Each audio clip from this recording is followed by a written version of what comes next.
यवतमाल में कपास किसानों की परेशानी एक बार फिर सामने आई। सीसीआई द्वारा 15 केंद्रों पर कपास की खरीद 11 फरवरी से अचानक बंद कर दी गई, जिसे तकनीकी कारण बताया गया। अब 14 दिनों के बाद 26 फरवरी से फिर से खरीदी शुरू की घोषणा की गई, लेकिन किसानों को राहत मिलने के बजाय उन्हें एक नए संकट का सामना करना पड़ रहा है। सीसीआई द्वारा खरीद फिर से शुरू किए जाने की खबर मिलते ही किसानों में उम्मीद जागी और वे रात से ही अपने कपास से भरे वाहन लेकर खरीदी केंद्रों पर पहुंच गए, लेकिन सुबह 11 बजे तक भी केंद्रों पर कोई कर्मचारी नजर नहीं आया, जिससे किसानों में भारी नाराजगी देखी गई। कई किसान सुबह से ही बिना भोजन के इंतजार कर रहे थे, लेकिन प्रशासन की लापरवाही के कारण वे घंटों परेशान होते दिखे।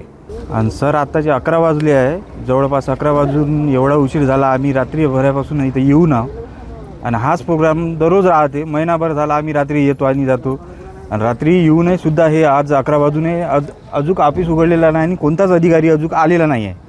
तर हा कास्तकाराला जो त्रास होता रोजचा, हा लवकरात लवकर त्यांनी काही ना काही उपाययोजना करून निपटवायला पाहिजे। किंवा रोज येऊन रोज जर 11 वाजत असं नाही तर सकाळचे तर आज पहिला भरपूर कास्तकार इथे येऊन आहे, आणि ह्यांना हाच रोज त्रास होतो। हाच रोज त्रास मिटवण्यासाठी येईन काही ना काही याच्या उपाययोजना करायला पाहिजे।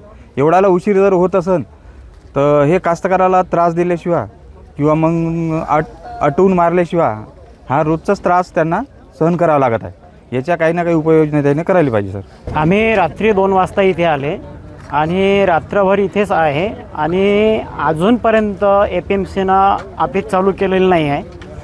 आणि आमची हीच विनंती आहे गव्हर्नमेंटला की तुम्ही न्यूज दिली आहे, तर न्यूज दिलेल्याप्रमाणे आमच्या गाड्या इथून टोकन देऊन सोडण्यात यावे आणि आमचा कापूस खाली करण्यात यावे, हे आमची विनंती आहे। अजूनपर्यंत आम्ही जेवण नाही केलं आहे, आणि गव्हर्नमेंट याच्याकडे सुद्धा लक्ष द्यावं गव्हर्नमेंटनं, आणि आमचा कापूस खाली करावं।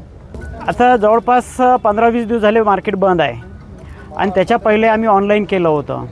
तर कापूस वेचायचा होता शेतामध्ये, त्याच्यामुळे आम्ही पहिलं टाकू शकलो नाही, आणि वेचणं झाल्यावर आता आम्ही कापूस घेऊन आलो आहे।